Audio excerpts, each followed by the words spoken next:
large d'autoroute à 4 voies nous mène au centre de la capitale hongroise, Budapest.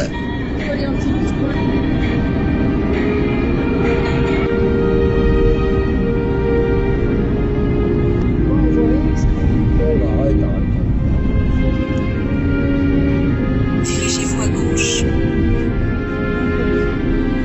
Puis, restez sur la file de droite. Budapest, surnommée la perle du Danube, est la capitale de la Hongrie depuis 1867. Budapest est devenue une seule ville après l'unification sur les deux rives du Danube, le 17 novembre 1873, des villes de Buda sur la rive droite du Danube et Pest sur la rive gauche du même fleuve.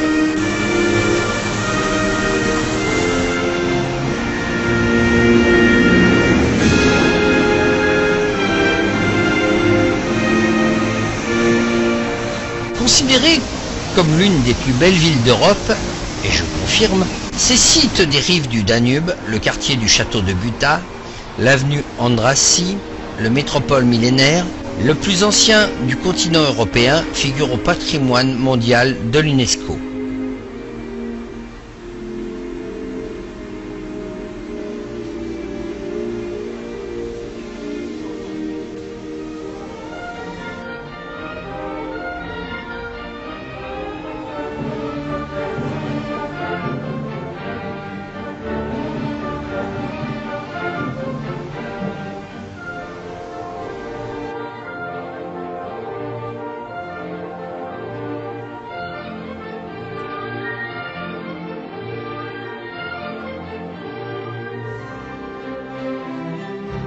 Le pont aux Chênes est un pont suspendu à 3 arches d'une longueur de 380 mètres.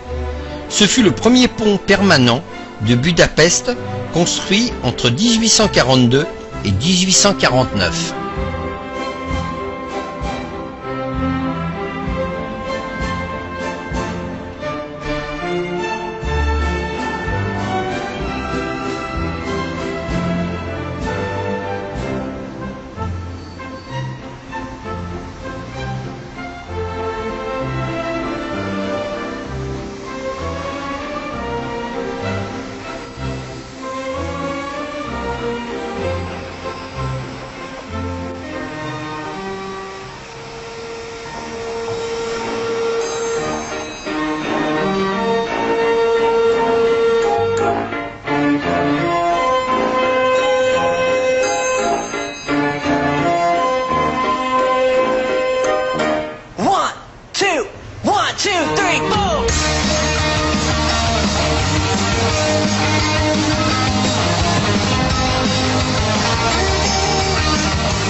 Le Danube est l'axe médian de Budapest.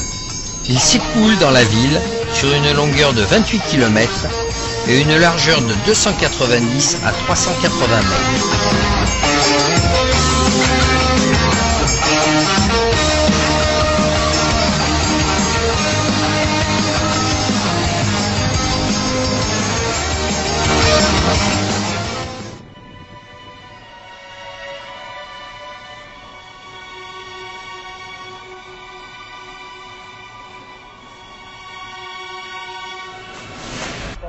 Étudier les camping-cars amicalement et bisous à toute l'équipe de Seven Caravan.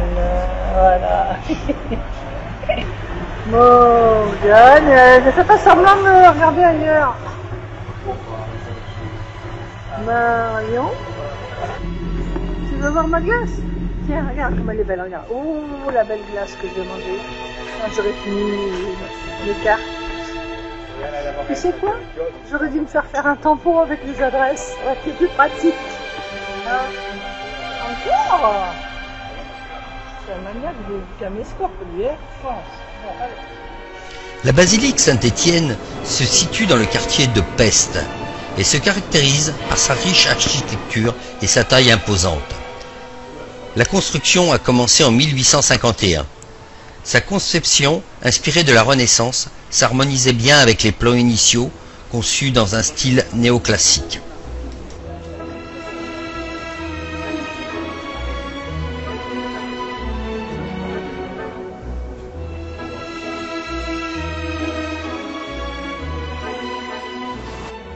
Avec le Parlement, c'est le bâtiment le plus haut de Budapest, 96 mètres. Ses dimensions imposantes, 87 mètres 40 de long sur 55 mètres de large, quasiment un stade de football, en font le plus grand édifice religieux du pays. Il peut accueillir jusqu'à 8500 personnes.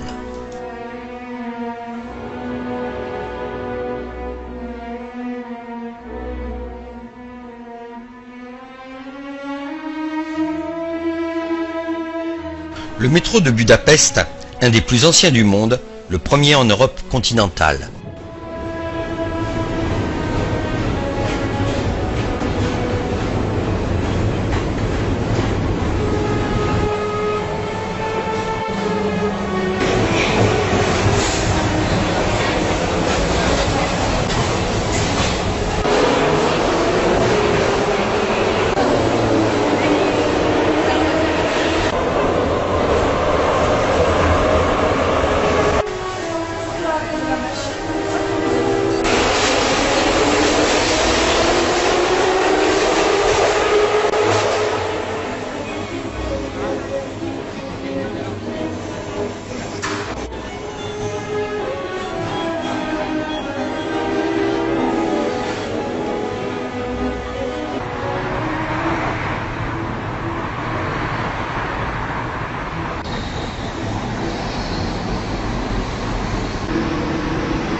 Entre décembre 44 et fin janvier 45, dans des razzias nocturnes, les miliciens du parti des Croix Fléchées arrêtent les Juifs dans le ghetto, ainsi que les déserteurs de l'armée hongroise ou ennemis politiques, les exécutent le long des rives du Danube et jettent les corps dans le fleuve. Une plaque commémorative a été posée le 16 avril 2005 en bordure du fleuve, où des chaussures appartenant aux victimes sont fleuries. Achevé en 1902, le Parlement de Budapest s'inspire du Parlement de Londres. Sa façade monumentale surplombe le Danube. Il contient le sceptre et la couronne de Saint-Étienne, à la croix penchée, symbole de la Hongrie. Bâtiment très imposant, le Parlement hongrois renferme un dédale de 691 salles et 20 km d'escalier.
Le château de Buda domine la ville et est le château historique des rois de Hongrie, inscrit conjointement avec Budapest, les rives du Danube, le quartier du château et l'avenue Andrassy en 1987 sur la liste du patrimoine mondial.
L'église Saint-Matthias est l'un des principaux sanctuaires catholiques de Budapest. Officiellement consacrée à Notre-Dame de l'Assomption, elle est reconstruite à de multiples reprises. Elle sert de cadre aux cérémonies du couronnement de plusieurs souverains hongrois.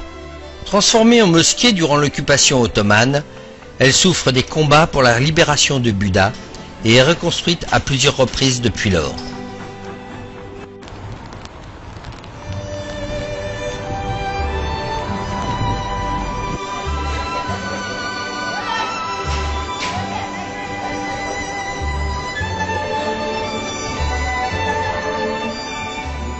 Le bastion des pêcheurs est reconnu non seulement comme un monument fort particulier et typique, mais aussi comme un des meilleurs points de vue de la ville. Il attire des visiteurs des 4 coins du monde.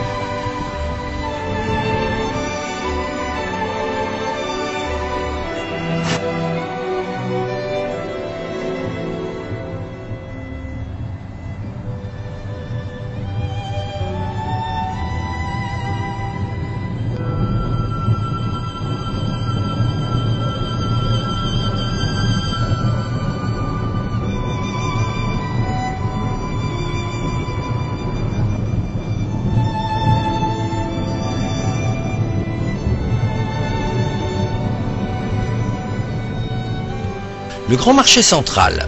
Ne me demandez pas le nom en hongrois, de toute façon c'est écrit en sous-titres. Il est ouvert du mardi au dimanche de 6h à 18h. Magnifique architecture métallique de Gustave Eiffel, abritant des dizaines d'inventaires et boutiques d'alimentation. L'immensité du marché peut surprendre au premier abord. Très vite, on s'entend avec les marchands, dont certains affichent de père en fils depuis plusieurs générations. Le marché central de Budapest fait partie, au même titre que le Parlement, les berges du Danube et ses nombreuses terrasses, des visites incontournables d'une des plus belles villes d'Europe.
Le métro du Millennium, ou ligne M1, est le deuxième plus ancien métro d'Europe après celui de Londres et fut ouvert dans le cadre des fêtes du millénaire de la création de la Hongrie en 1896.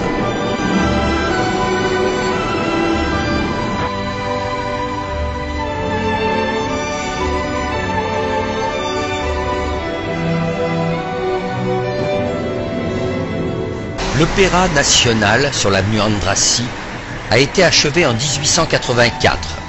De nombreuses célébrités ont fréquenté cet opéra, dont Giacomo Puccini. On dit qu'il a une des meilleures acoustiques d'Europe.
La place des Héros est l'une des places principales de la capitale hongroise. Elle se situe à l'extrémité de l'avenue Andrassy, l'avenue principale de Budapest. Deux bâtiments importants entourent la place. Au centre de la place des Héros se trouve le monument du millénaire, construit pour célébrer le millénaire de la Hongrie.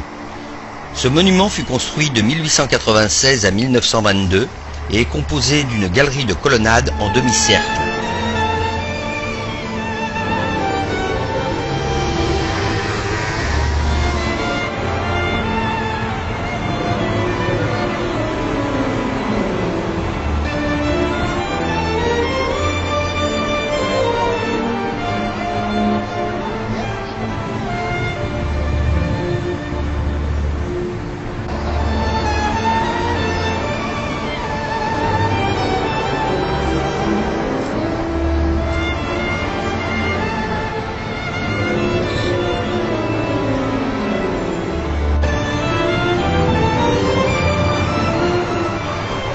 Au centre de l'imposante place se trouve le monument funéraire de Jimre Nagy, héros et martyr de la liberté, secrètement jugé et condamné, exécuté le 16 juin 1958.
retour par un bus touristique à la citadelle de Budapest.